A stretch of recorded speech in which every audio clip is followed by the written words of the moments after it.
할렐루야. 오늘 설교 제목이 아멘 할렐루야. 우리 옆 사람하고 같이 한번 인사합시다. 아멘 할렐루야. 우리 이제 요한계시록 19장에까지 왔습니다. 이 19장부터 시작해서는 이제 요한계시록의 결론 부분으로 들어가게 됩니다. 여기서부터 어린 양의 혼인 잔치가 나오고 또 어린 양이신 예수 그리스도를 찬양하고 그분의 혼인 잔치 이야기가 등장하는 그런 것을 볼 수 있습니다. 그리고 이 혼인 잔치에 초청되는 주인공은 누구냐? 바로 예수 그리스도로 말미암아 구원함을 받은 하나님의 자녀들, 바로 우리 그리스도인들을 말하고 있습니다. 하나님께서는 우리 그리스도인들이 이 잔치 자리에 초대되었고 또 어떤 잔치를 누리게 될 것인지에 대해서 이제 최종적인 결론의 말씀을 하고 있는 것을 우리가 살펴볼 수 있습니다. 먼저 오늘 설교 제목에 들어있는 이 할렐루야라고 하는 단어에 대해서 잠깐 살펴보고자 합니다. 여러분 할렐루야 뜻이 무엇인지 잘 알고 있죠? 무엇이죠? 네, 여호와 하나님을 찬양하라 라고 하는 것입니다. 그런데 이 할렐루야라고 하는 단어가 한 단어가 아니고 세 단어가 합쳐져서 합성으로 할렐루야라고 하는 단어가 되었다라고 하는 것은 잘 아마 모를 겁니다. 이 할랄이라고 하는 것은 찬양하라라고 하는 뜻입니다. 할랄 앞에 루라고 하는 것은 영어의 유, 바로 당신의라고 하는 그런 너의라고 하는 그런 뜻이고 마지막에 야는 바로 야훼라고 하는 하나님, 여호와 하나님을 이야기하고 있습니다. 그래서 이 세 가지 단어를 합쳐서 하면 뭡니까? 네, 당신의 하나님을 찬양하라. 당신의 하나님을 찬양, 너의 하나님을 찬양하라 라고 하는 뜻이 원래 할렐루야라고 하는 이 단어에 포함되어 있습니다. 어떤 우리가 뭐 인사하면서 그냥 인사로 할렐루야, 어떤 또 주임새로 할렐루야라고 하는 그런 의미가 아니라 노래할 뿐만 아니라 우리의 삶의 모든 영역에서 하나님의 손길을 느끼게 될 때에 또 하나님의 그 능력을 맛보게 될 때에 그때에 하나님 앞에 우리의 마음속에서부터 믿음의 고백으로 할렐루야로 하나님 앞에 영광을 돌리게 되는 것이죠. 할렐루야. 그래서 우리가 하나님의 말씀을 듣고도 또 하나님께서 행하시는 그 모든 것들을 우리가 생각하고 우리의 삶의 모든 영역에서 하나님의 이름을 높이는, 찬양하는 바로 할렐루야가 되어야 된다는 사실입니다. 그래서 입으로만 사실은 할렐루야가 아니라 우리의 삶 전인격적인 삶으로 하나님 앞에 고백되어지는, 찬양되어지는 그러한 모습의 바로 단어가 할렐루야다라고 하는 사실입니다. 그래서 우리가 할렐루야라고 하는 이 단어를 많이 하나님 앞에 올려드리되 진심으로 이러한 마음을 담아서 믿음의 고백으로 드려지는 은혜가 있기를 주의 이름으로 축복합니다. 자, 오늘 처음 이 할렐루야라고 하는 이 단어가 등장하게 되는데 실제적으로 보면 신약 성경에서 이 할렐루야라고 하는 단어가 여기 요한계시록 19장에 와서 처음으로 등장합니다. 혹시 여러분들이 마태복음부터 시작해서 이 요한 3서 5까지 오기 전에 할렐루야를 발견했으면 저희한테 이야기를 해주시기 바랍니다. 그러니까 할렐루야라고 하는 단어가 너무나도 흔해서 자주 성경에 보던 있을 것 같은데 신약 성경에서는 유일하게 이 요한계시록 19장에 와서 할렐루야라고 하는 단어가 등장한다라고 하는 사실입니다. 그리고 오늘 본문에 보면 우리가 읽었던 본문에서 할렐루야가 몇 번 등장하는지 여러분 기억나나요? 몇 번일까요? 1절에 먼저 등장하죠. 그 다음에 3절에 등장합니다. 그 다음에 4절에도 나오고 6절에 나오고 4번 이 할렐루야라고 하는 단어가 등장하는 것을 봅니다. 이 할렐루야라 하며 하나님을 찬양하는, 당신의 하나님을 찬양하라고 하는 이 할렐루야라고 하는 이 찬양의 내용, 무엇으로 하나님을 찬양하는지에 대해서 말하고 있습니다. 1절에 보게 되어지면 첫 번째가 바로 뭐냐면 할렐루야라고 하는 이 찬양의 내용이 뭐냐면 구원입니다. 하나님의 구원으로 인하여 할렐루야로 하나님께 찬양하게 되는 것이죠. 이 구원의 은혜를 깨닫고 이 구원의 은혜를 입은 자들이 할렐루야라고 주님을 찬양하는 이 찬양을 성경은 새 노래라고 이렇게 이야기합니다. 새 노래.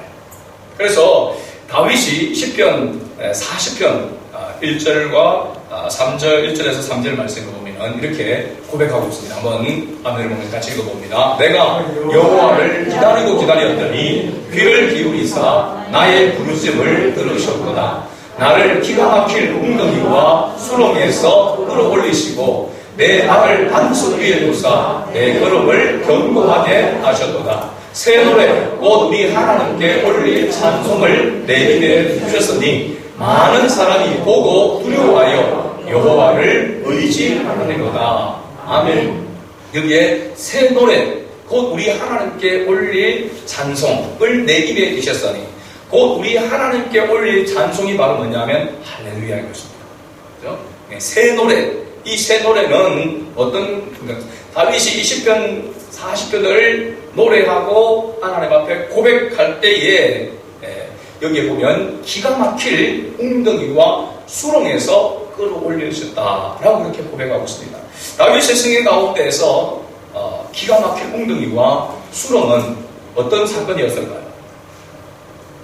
바로 자기의 충신이었던 우리야 장군의 아내 바세바를 취한 사건입니다. 바세바만 취한 것이 아니라 결국은 어떻게 살인을 사주했다라고 이렇게 말할 수 있죠. 우리야 장군을 최전선에 내어보내서 죽게 만드는. 그래서 이 바세바를 취하고 바로 바세바의 남편인 우리야를 또 충신인 이 우리야를 죽인 이 사건. 이것이 다윗의 생애 가운데서 가장 큰 오점이고 이 사건을 통해서 다윗은 깊은 웅덩이에 빠졌다. 수렁에 빠졌다라고 이렇게 이야기합니다. 한마디로 이야기하면 뭘 지었다는 겁니까? 죄를 지었다는 것이죠. 죄 아래에서 그 죄로 인하여서 이 죄가 문제가 스스로 해결되지 않고 그 가운데 갈등하고 방황하고 그 죄로 인해서 낙심하는 그 상황이 웅덩이, 깊은 웅덩이요 수렁이라고 이야기합니다. 이 깊은 웅덩이와 수렁의 의미는 어떤 뜻일까요? 스스로 거기에서 나올 수 없다는 말씀입니다. 수렁에 빠지게 되어지면 거기에서 나오려고 발버둥 치면 칠수록 뭐냐면 떨어지게 됩니다. 더 빠져들어가게 될 수 있죠. 죄의 속성이 이렇습니다. 우리가 그 죄를 벗어버리고 죄의 노예에서 벗어버리고 벗어나기를 원하고 우리 스스로 예를 쓰면 쓸수록 그 수렁에 빠지게 된다는 사실을 죄를 갈등하면서 하나님 앞에서 내 이 죄를 벗어버리기 위해서 갈등하고 고민하고 그렇게 애를 쓰고 금식을 하고 노력하고 애를 써본 사람은 이 심정을 이해할 수 있습니다. 아무리 노력을 해도 아무리 애를 써도 아무리 그 고민을 하고 갈등을 해도 나오려고 하면 할수록 빠져들어간다는 사실입니다. 결국은 어떻습니까? 누군가 구원의 줄을 쥐어줘야만 거기에서 빠져나올 수 있는 것이죠. 그러니까 죄 사함의 은혜를 입어야만 그 수렁에서 나올 수 있는 것입니다. 다윗이 이 깊은 웅덩이, 이 수렁에서 누가 끌어올려 주셨다는 겁니까? 여호와 하나님께서 끌어올려 주시고 이 구원의 은혜를, 이 죄 사함의 은혜를 맛보았을 때에 하나님 앞에 부르는 노래가 새 노래라고 하는 사실입니다. 새로운 노래를 배웠다라고 하는 것이 아니라 하나님의 은혜로 말미암아 죄 사함의 은혜를 깨닫게 되어져서 그 은혜로 하나님을 찬양하는 것이 새 노래라고 하는 사실입니다. 우리에게도 날마다 이 새 노래가 하나님 앞에 들어줄 수 있기를 바랍니다. 단지 찬양뿐만 아니라 우리의 삶의 고백으로 하나님 앞에 드려야 될 줄로 믿습니다. 날마다 구원의 은혜를 노래하고 찬양하고 고백하는 삶이 우리 그리스도인의 삶이 되기를 주의 이름으로 축복합니다. 아멘. 두 번째로 할렐루야라고 하는 찬양의 내용은 하나님의 공의와 심판 때문이다라고 하는 것을 알 수 있습니다. 2절과 3절을 보면 그의 심판은 참되고 의로운지라 했습니다. 누구를 심판하고 있는 겁니까? 큰 음녀를 심판하사 자기 종들의 피를 그 음녀의 손에서 갚으셨도다. 이 큰 음녀는 바로 그 당시에 사탄의 대리자로 쓰임을 받았던 그러한 황제들도 이야기할 수 있고, 어쨌든 이 배후의 세력이 사탄인 것입니다. 그렇죠? 사탄을 심판했다라고 이렇게 이야기합니다. 실제로 보면 그 당시 황제로 볼 때에 사탄의 대리자인 네로 황제나 도미티안 황제를 볼 때에 도미티안 황제나 네로 황제가 모든 사람들에게 미움을 받고 어떻게 보면 싫어하는 그런 황제였는가? 그렇지 않죠. 그리스도인들에게 핍박을 받고 박해를 받고 그 로마의 제국에 복속되어 있는 나라와 백성들은 그렇게 느낄지 모르지만은 그 황제를 통해서 로마 제국을 통해서 호의호식하는 로마인들, 그죠? 관리들은 네로나 도미티안 황제를 오히려 추앙하는, 그래서 황제 숭배를 앞장서서 했던 사람들입니다. 그죠? 그래서 이러한 사람들을 이러한 자를 심판할 때에 어떻게 보면 왜 이렇게 심판하시나? 라고도 볼 수 있습니다. 지금 우리 나라의 예를 보게 되면 대장동 게이트라 해가지고 이건 뭐 늘 지금 언론에 계속해서 방송되어지고 있고 나오고 있습니다. 그래서 검찰에 또 경찰에 수사를 맡겨서 이거를 처리해야 된다라고 여당에서는 그렇게 주장해서 하고 있고, 야당에서는 무조건 이건 특검을 해야 된다라고 이렇게 이야기합니다. 근데 저는 이렇게 볼 때에 성경적인 관점에서 보면 검찰과 경찰의 공정과 공의, 정의롭게 정말 정확한 판단과 결정을 내릴 수 있느냐? 그렇지 않다라고 봅니다.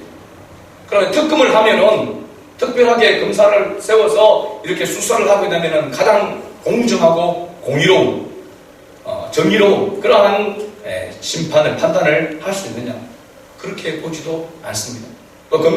경찰보다는 좀 더 나을 수 있지만 정확한 아주 완전한 그러한 판단과 심판을 사람의 한계로는 할 수가 없다라고 하는 사실입니다. 그래서 나라와 민족을 위해서 기도해야 될 이유가 여기에 있는 것이죠. 하나님이 은혜를 베푸셔야만 된다라고 하는 사실에 우리는 초점을 맞춰야 될 줄 믿습니다. 사람은 완전하지 않습니다. 아무리 똑똑하고 아무리 천재라고 할지라도 그가 하는 그 모든 일들이 완벽하고 완전할 수는 없다는 사실입니다. 그러나 하나님의 심판은, 하나님의 판단은 완전하시다라고 하는 사실입니다.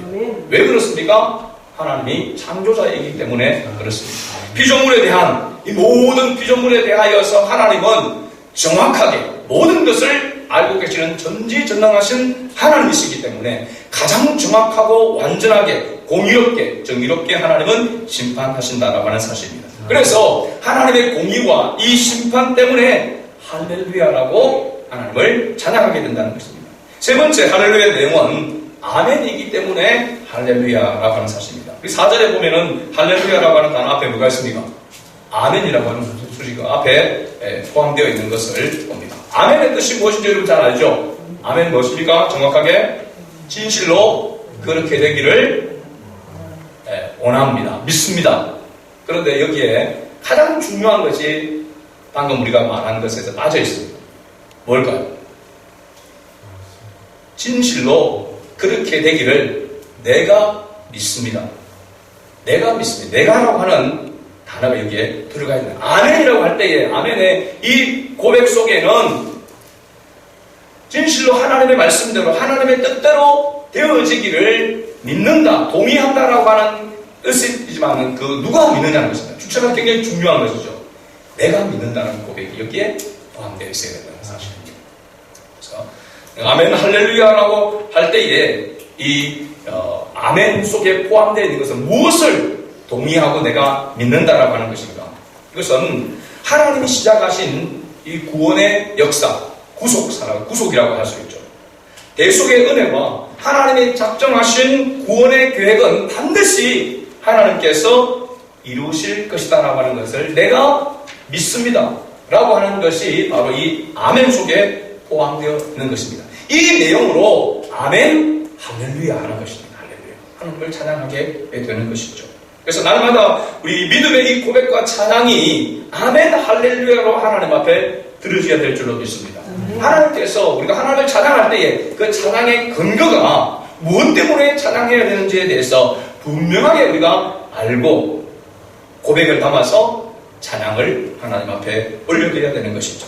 마지막 네 번째 할렐루야 찬양의 내용은 하나님의 통치하심과 하나님의 경영하심 때문에 하나님을 할렐루야라고 찬양해야 된다라고 하는 것을 말합니다. 6절 말씀을 다시 한번 읽어볼까요? 또 내가 들으니 허다한 무리의 음성과도 같고 많은 물소리와도 같고 큰 우레소리와도 같은 소리로 이르되 할렐루야 주 우리 하나님 곧 전능하신 이가 통치하시도다.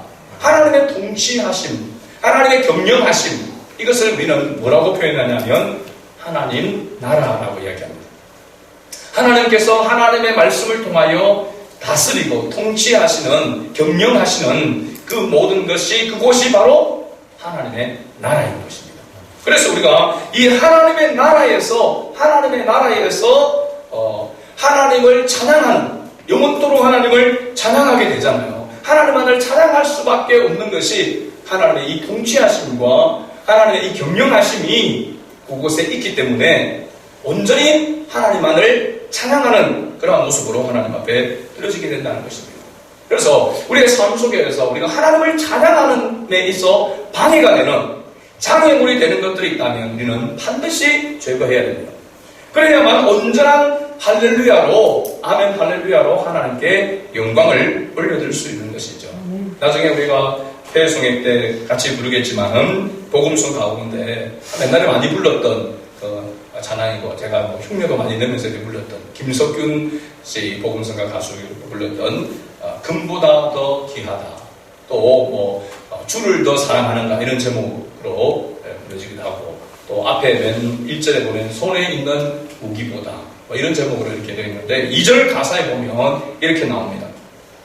큰 물결이 뛰노라도 주를 더 찬양하는가, 큰 환란이, 같이 읽어볼까요? 큰 환란이 닥쳐와도 주를 더 찬양하는가, 깊은 잠에 빠진 영혼 주님 만날 수 없어, 근심 걱정 많은 자는 찬양할 수도 없어, 잠시 묵을 이 세상은 헛된 것들 뿐이니 주를 찬양하는 마음 금보다 더 귀하다.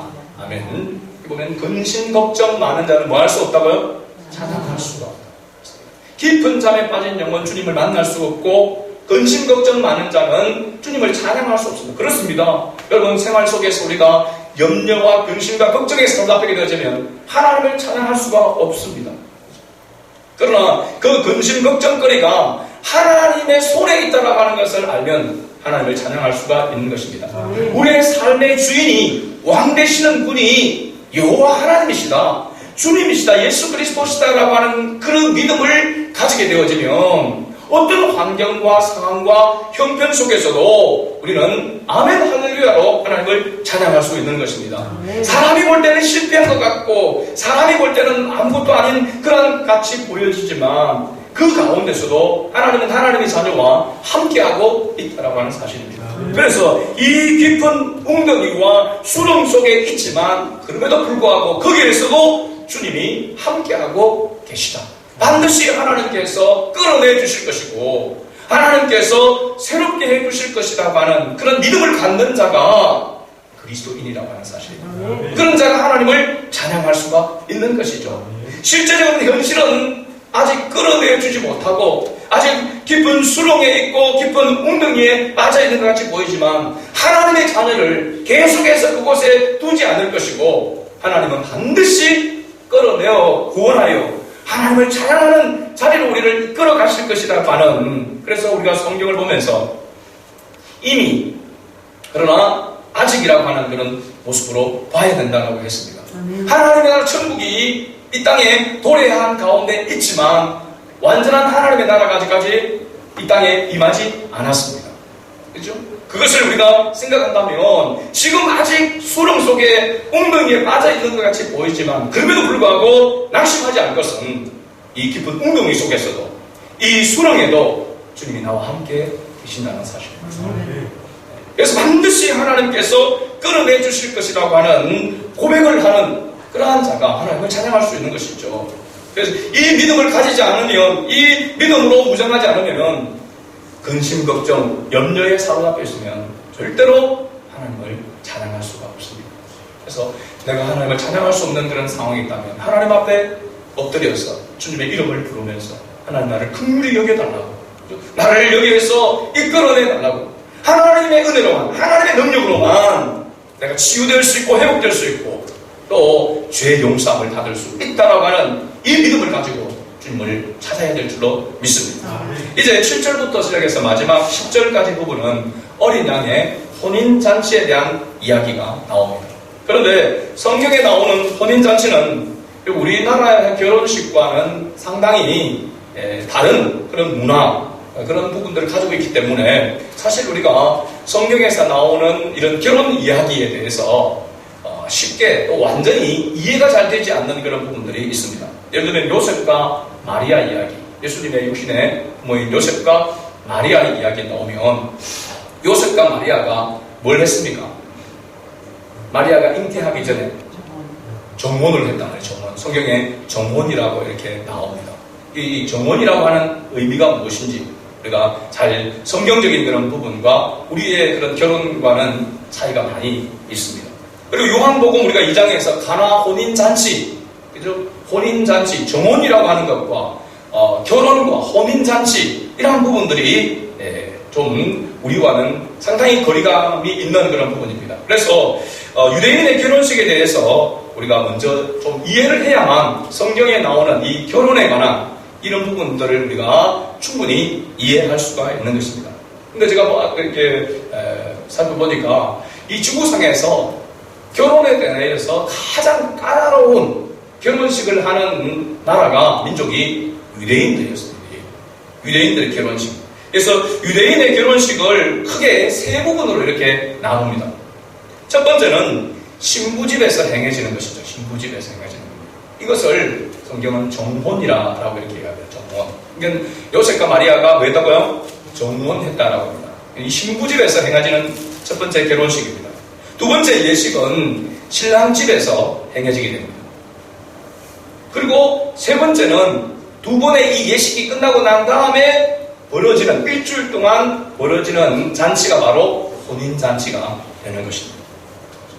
그러니까 이 부분을 우리가 정확하게 이해하지 못하면 정혼과 또 결혼 예식과 그리고 이 혼인잔치 이런 게 뒤죽박죽 헷갈릴 수가 있다는 사실입니다. 오늘 우리가 읽었던 본문에 어린 양의 혼인잔치가 나오기 때문에 이 혼인잔치의 의미가 무엇인지를 알려고 하면 이 유대인의 결혼에 대한 그런 문화에 대해서 조금 이해할 필요가 있습니다. 유대인들의 결혼 정년기가 몇 살부터일 것 같습니까?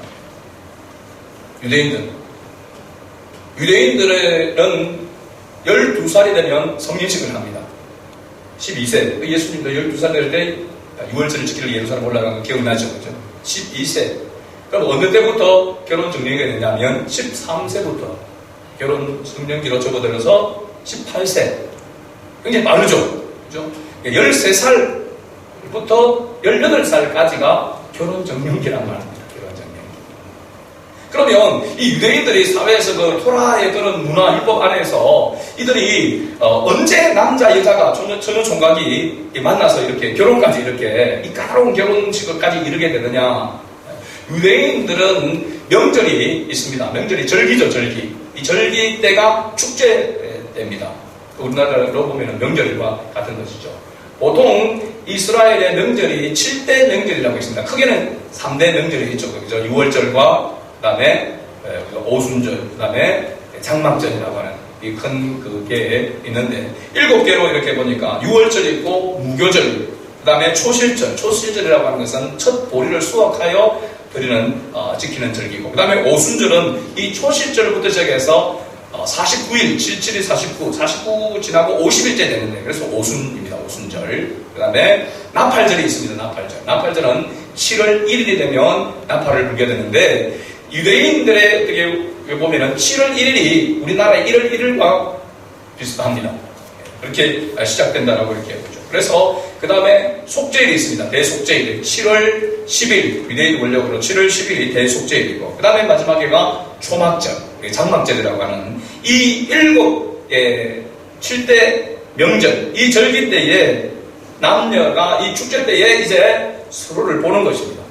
그러니까 이게 축제를 보내면서 처녀 총각들이 서로 거기에서 이제 살피면서 서로 눈이 이제 맞게 되는 것이죠. 이게 명절, 7대 명절을 통하여서 서로 눈이 이제 마주치게 되어지면 특히 이제 신랑을 총각이 먼저 이제 신부 되는 아버지 집을 찾아가게 됩니다. 찾아갈 때 가장 중요한 것이 있는데 뭐냐면 자기 총각의 친척 가운데서 자기를 대변해 줄 수 있는 사람을 한 사람을 대동해서 같이 가는 것입니다. 그래 가면은 이제 세 가지를 이렇게 총각이 준비를 해 가야 됩니다. 이게 신부될 자기 그 허락을 받기 위해서 가는데 세 가지를 가졌는데 첫째는 뭐냐면 포도주 한 잔이 담겨져 있는 한 잔의 그런 분량에 담겨져 있는 가죽 부대를 가져가야 됩니다. 가죽 부대, 포도주가 담긴 가죽 부대. 그 다음에 두 번째는 신부의 값을 지불할 은과 금을 준비해야 됩니다. 이걸 다른 말로 하면 지참금이라고 이렇게 이야기합니다. 마지막 세 번째는 뭐냐면 서약서입니다. 서약서. 이 세 가지를 가지고 이제 찾아가게 되집니다. 이 찾아갈 때에, 총각이 찾아갈 때에, 처녀는 신부될 감은 그의 모습을 보이면 안 된다고 합니다. 총각은 처녀의 아버지에게 자기 자신을 먼저 반드시 소개를 해야 되는데, 자기가 왜 이 집에 지금 찾아왔는지에 대해서 명확하게 그 목적을 이야기해야 되는데, 첫 번째는 자신이 어느 지파에 속해 있는지를 밝혀야 된다는 사람입니다. 이스라엘은 몇 개 지파가 있죠? 12지파가 있지 않습니까? 그래서 그 어느 지파에 소속되어 있는가, 지파에 소속되어 있는 것을 굉장히 중요하고, 그리고 누구 아들인가 하는 족보에 대해서 자세하게 말해야 되고, 그리고 신부가 될 처녀를 두고 같이 간 사람과 함께 흥정을 합니다. 흥정, 그 이제 지참금을 챙겨가는데 얼마나 들어야 되는지, 얼마나 줘야 되는지. 보면은 마치 처녀를 사는 것처럼 이렇게 보여줄 수도 있는데 이렇게 하는 이유가 있다는 거라고 봅니까? 그게 뭐냐면 서로 간의 집안끼리 어느 정도 형편이 되는지를 가늠하기 위해서 흥정을 한다. 그러니까 얼마나 줄 수 있느냐, 얼마나 해줄 수 있느냐, 그거를 서로 대화를 통해서 흥정을 통하여서 결정하게 되어지는데 그 결정이 바로 그 사람의 총각 집안의 어떤 그런 형편, 경제적인 그런 부분들을 가늠할 수 있는 그런 그게 잣대로 삼는다라고 합니다. 그리고 난 다음에 이제 흥정을 마치고 난 다음에는 총각이 허락을 받게 되어지면 처녀의 아버지와 이제 신부될 사람을 불러놓고 거기서 서약서를 씁니다. 서약서를 쓰고 서약서를 반드시 소리를 내서 낭독을 해야 한다고 합니다. 이 절차가 최종적으로 끝나면 이제 총각이 가져간 포도주 같은 가죽 부대를 열어서 거기에서 포도주를 나누면 한 잔이 된답니다. 한 잔. 그 한 잔을 반씩 나누어서 마시는데 먼저 이제 처녀가 마시게 됩니다. 마시고 한 잔씩 따로서 이렇게 반잔씩 따로서 마시는데 마시고 난 다음에 한 두세 방울을 남겨놨다가 그 두세 방울을 서약서 위에 떨어뜨린답니다. 이 왜 그렇게 하냐면 이 서약이 피로 맺어진 서약이다라고 하는 것을 상징한다라고 이렇게 합니다. 그리고 난 다음에는 이제 나머지 반잔을 총각이 마시게 되면은 이 예식이 끝나게 될 때에 이것을 정혼이라 이렇게 얘기하죠. 그럼 이 정혼식은 어떤 그런 거 있느냐? 우리가 결혼하기 전에 하는 게 뭡니까? 약혼식 했잖아요. 약혼식. 약혼식하고 비슷한데 약혼식하고는 차이가 뭐냐면 이 정혼식만 해도 법적인 효력이 있습니다. 정식 부부가 되는 것이죠. 정식 부부. 그러니까 요셉과 마리아가 정혼을 했다라고 하는 것은 그 당시 법적으로 정식 부부가 되었다라고 하는 것을 우리가 알 수 있습니다. 자, 법적으로 정식 부부가 됐는데 아직까지 남녀가 서로 합방을 하지 않습니다. 그럼 이 정혼식이 끝나고 나면 총각인 신랑 될 사람이 그 아내에게 이렇게 이야기합니다. 이제 약 1년 후에 내가 당신을 어느 날 데리러 오겠다. 어느 날이라고 하는 특정한 날을 지칭할 수 없는 것은 그 날을 누가 주관하고 있느냐 하면 신랑의 아버지가 허락을 해야 된다는 겁니다. 그러니까 신랑은 모른다는 것이죠. 이해가 됩니까?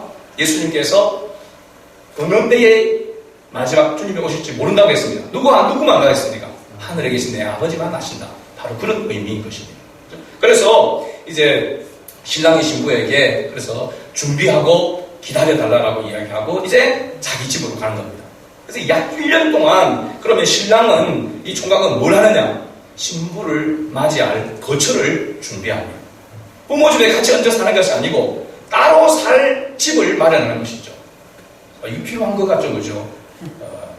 우리도 뭐 그런 것도 보면 남자가 보통 집을 이렇게 준비하게 됩니다. 형편이 안 되면 뭐 전세, 안 되면 뭐 월세라도 이렇게 해서 준비를 할 수밖에 없는 그런 상황인데 1년 동안 이렇게 남자는 열심히 준비를 합니다.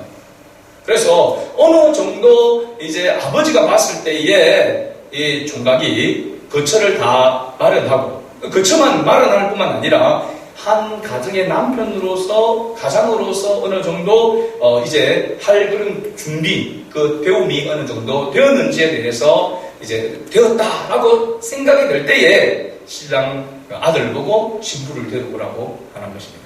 그러면 1년 동안 기다리는 신부는 뭐 할까요? 굉장히 중요합니다. 신부는 자기가 사는 동네의 그 생활 방식을 버려야 되고 신랑이 사는 그 마을에 가서 살아야 되기 때문에 신랑 집 안에 음식과 문화와 모든 것들을 알고 준비를 하는 것입니다. 그래서 음식도 자기 집에서 먹는 음식의 맛이 아닌 신랑의 집에서 먹는 음식의 맛을 준비하는 겁니다.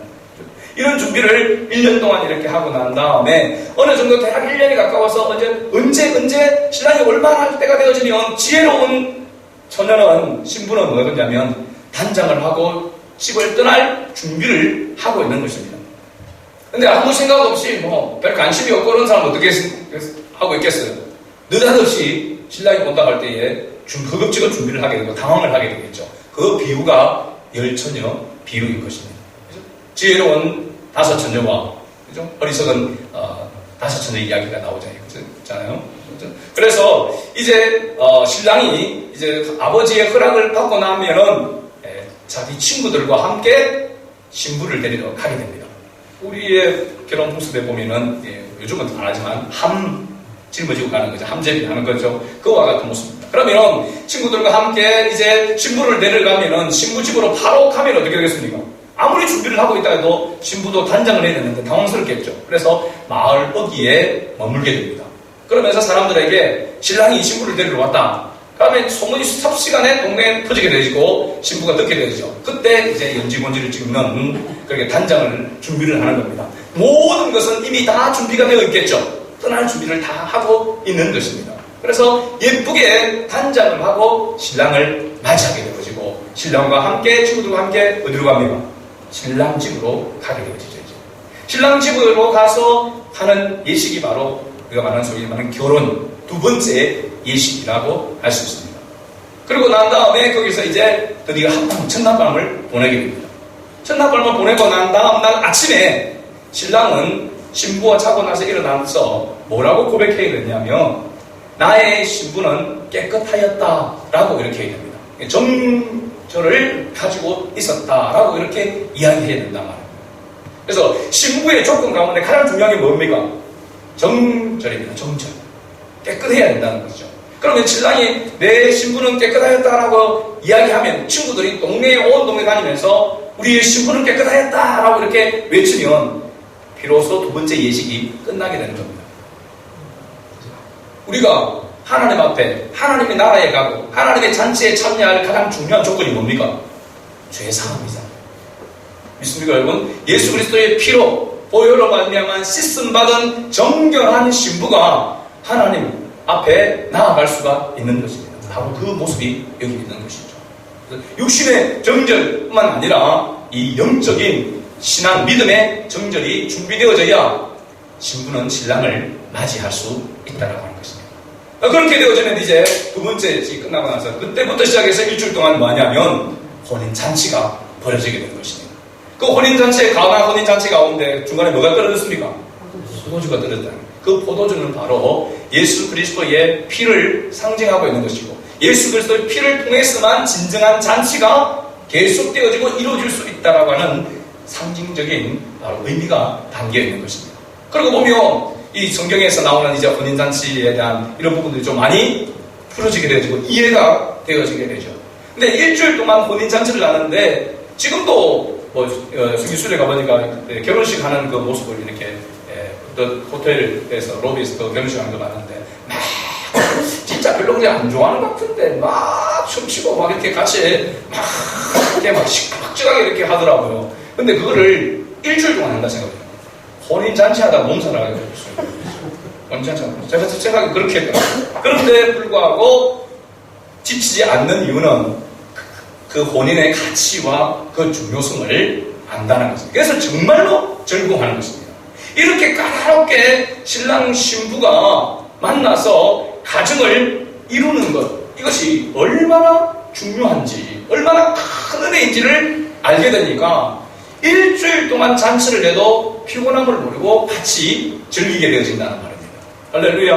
우리가 주님 안에 가서 주님과 더불어서 영원토록 살아가는 그 삶이 그 주님의 은혜를 깨닫고 그것을 직접 눈으로 우리가 온 전인격적으로 깨닫게 되어지고 알게 되어졌을 때에 얼마나 기쁘고 즐겁겠습니까? 지칠 줄 모르는, 그죠? 즐거워하며 주님을 찬양할 수밖에 없는, 찬양할 수밖에 없는 그 모습을 이야기하고 있는 것입니다. 사랑하는 성도분, 우리가 하나님의 자녀가 되어져서 하나님을 찬양하고 할렐루야라고 하나님을 찬양하는 그 찬양할 수밖에 없는 그 많은 이유 가운데 가장 중요한 것은 하나님께서 예수 그리스도를 통해서 우리를 구원하여 주셨다는 사실입니다. 예수 그리스도의 피로 통하여서 우리를 구원하여 주셨기 때문에 이 혼인잔치에 우리가 초대를 받은 주인공이 되었다고 하는 사실입니다. 여러분, 이것을 항상 우리가 생각한다면 우리의 삶 속에서 여러 가지 모양으로 그 어려운 일들도 경험하게 되어지고 장애물들도 있고 근심, 걱정, 염려거리들이 우리의 삶 가운데 널브러져 있게 많이 닥쳐오게 될 것이지만 그럼에도 불구하고 내가 있어야 할 곳은 이곳이 아니라 영원한 하나님 나라에서 혼인잔치에 참여하여 주님 앞에 영광 돌릴 바로 하나님의 자녀다 라고 하는 것을 생각한다면 믿음으로 어떤 환경과 상황 속에서도 하나님을 찬양할 수 있다고 하는 사실입니다. 우리가 육신의 눈으로 보면 지금 현재의 세상과 환경과 상황과 있거니 정말로 하나님을 찬양할 수 없는 것 같은 그런 모습 가운데 있지만 우리 그리스도인은 그럼에도 불구하고 주님의 베푸신 은혜, 그 구원의 은혜를 생각할 때마다 십자가를 바라볼 때마다 어느 때나 주님을 찬양할 수 있는 자가 되어야 될 줄로 믿습니다. 어린 양의 혼인잔치에 다 참여하여 하나님 앞에 영광을 우리가 이 땅에 삶을 살아가는 동안에도 그 잔치에 초대받은 자다운 그런 신부로서의 신랑을 맞이할 준비를 잘하는 그런 저와 여러분 될 수 있기를 주의 이름으로 축복합니다. 아멘.